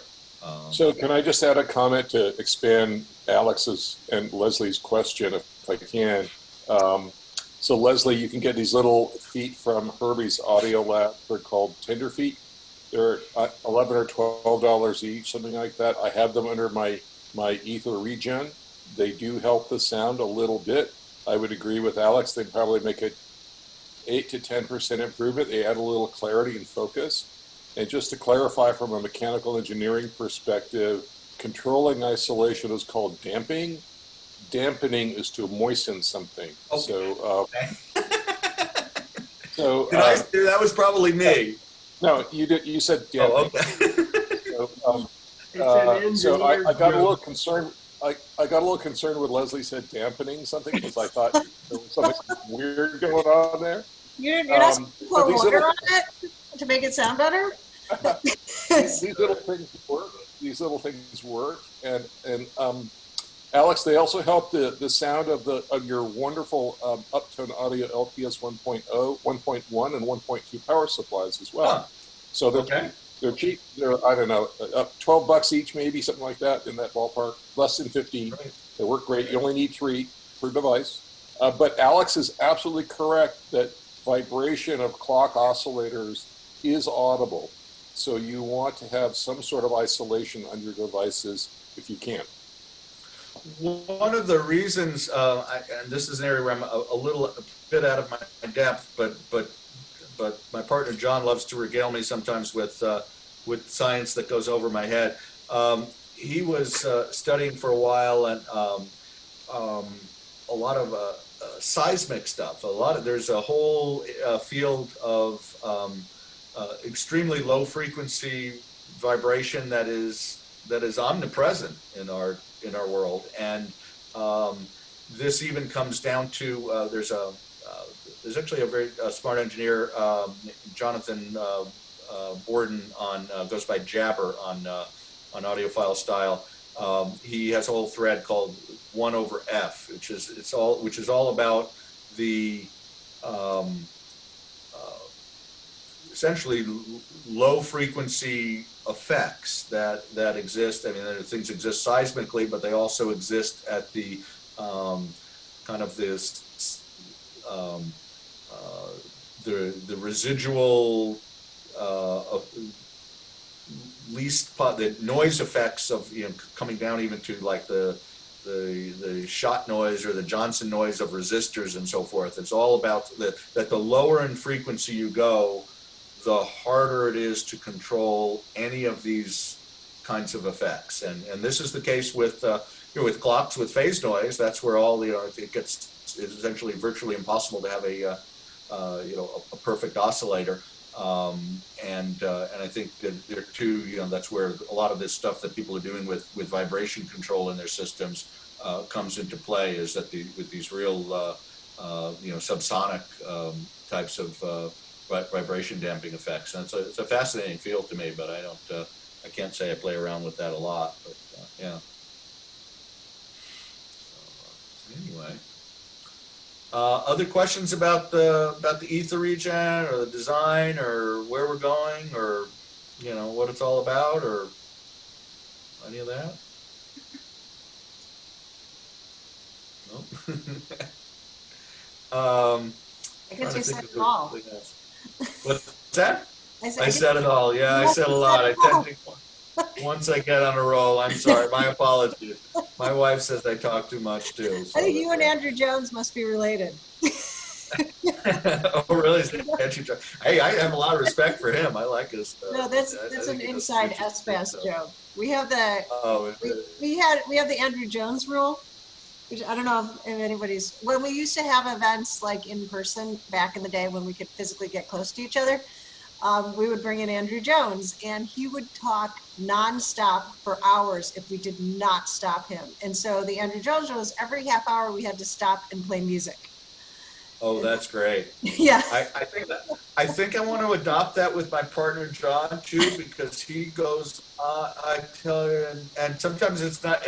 Most of the time, it's not about our projects. I have to kind of go, okay, John, it's been a half an hour. Let's talk about our projects now, please. It either is, about some other project or some other science thing, and he'll just go and go and go, and most of it's over my head, and I'll do email at the same time. I love him dearly, though. He's very sweet. We are doing some interesting things. We're talking about clocking. One of my kind of pet side projects in the little spare time that I have is I'm in correspondence with various OCXO clock manufacturers.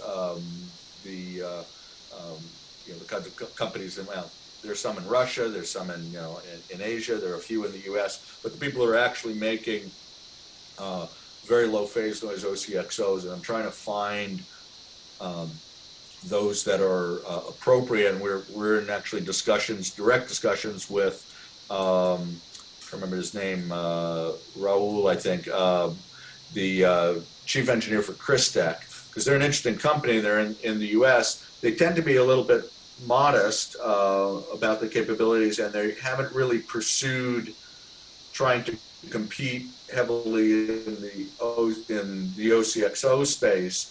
But we've made a proposal to them I mentioned earlier that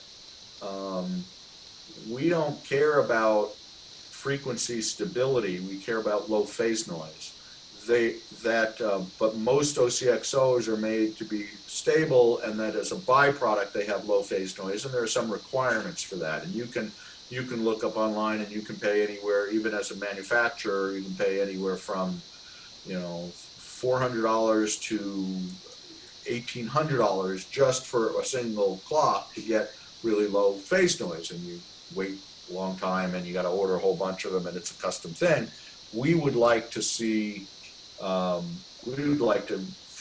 essentially have a manufacturer like a Cristec develop an SC cut crystal, which is what's used on these OCXOs, because they need to heat them up, and it doesn't have to be a fancy double oven piece and whatnot. That's designed, that's optimized in a really narrow frequency range. Really, we go from 10 megahertz to like 50 megahertz, because let's catch some of those audio frequencies in terms of the marketplace. There may be some opportunities for them. A lot of clocks are offered at a very wide range of frequencies, and if they're designing something, they have to think, okay, well, we're going to design something that we can produce at hundreds of megahertz and at these rates and at these rates, and it's like, well, for these purposes, for what we're proposing, we're saying no. DAC manufacturers really need the 22.xxx and 24.xxx rates, and twice that, maybe the 44 and 48 rates. You need that. Those are the clocks, and then also it'd be nice to have a 10 megahertz one. And if they could design and optimize something in that range that was primarily optimized for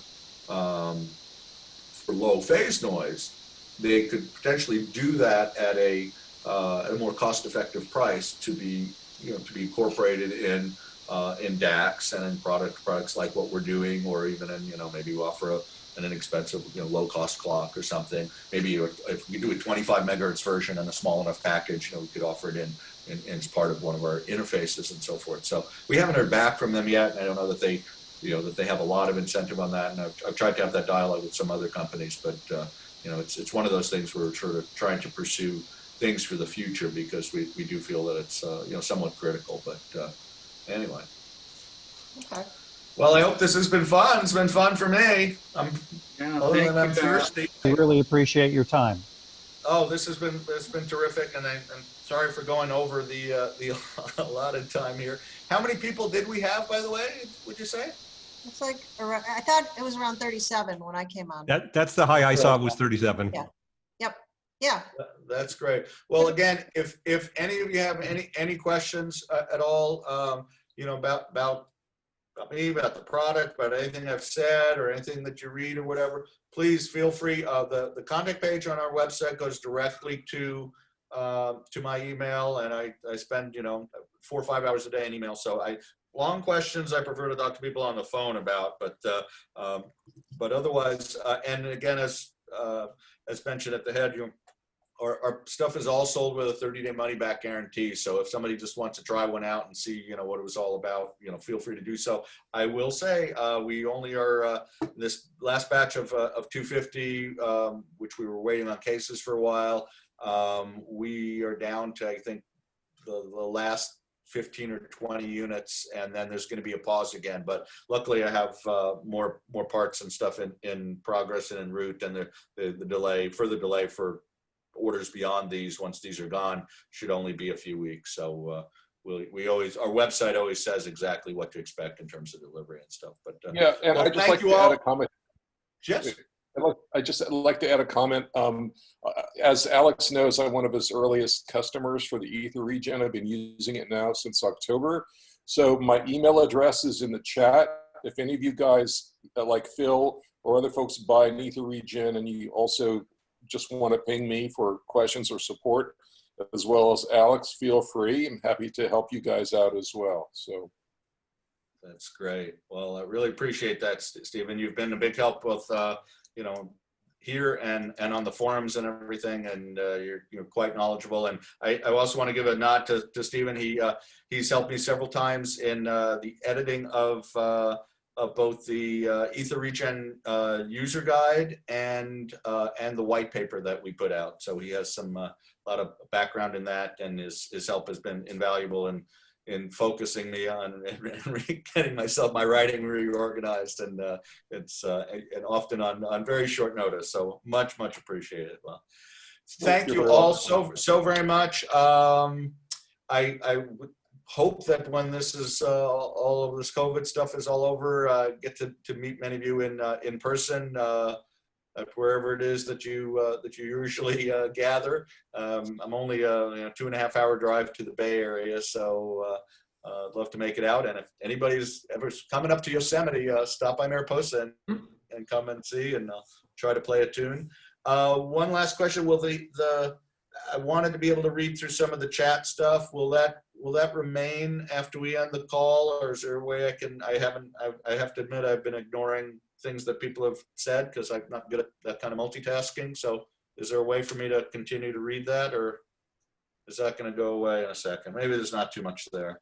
I think it may go away, but what I've done is highlight it. I've just highlighted it and copy and paste into a. Oh, okay. Yeah. There's not too much there. So. Yeah, you can upload it too. It looks like if you look at. Oh, I see. Yeah, Oh, file. Okay. Okay. I just did that. Wonderful. All right. Thanks so much. Well, again, hope everybody enjoys the rest of your weekend. Please stay safe and healthy, and enjoy the music. All right. Thank you. Thanks. Bye. Thanks, Alex. Bye-bye. Bye. Bye, everyone.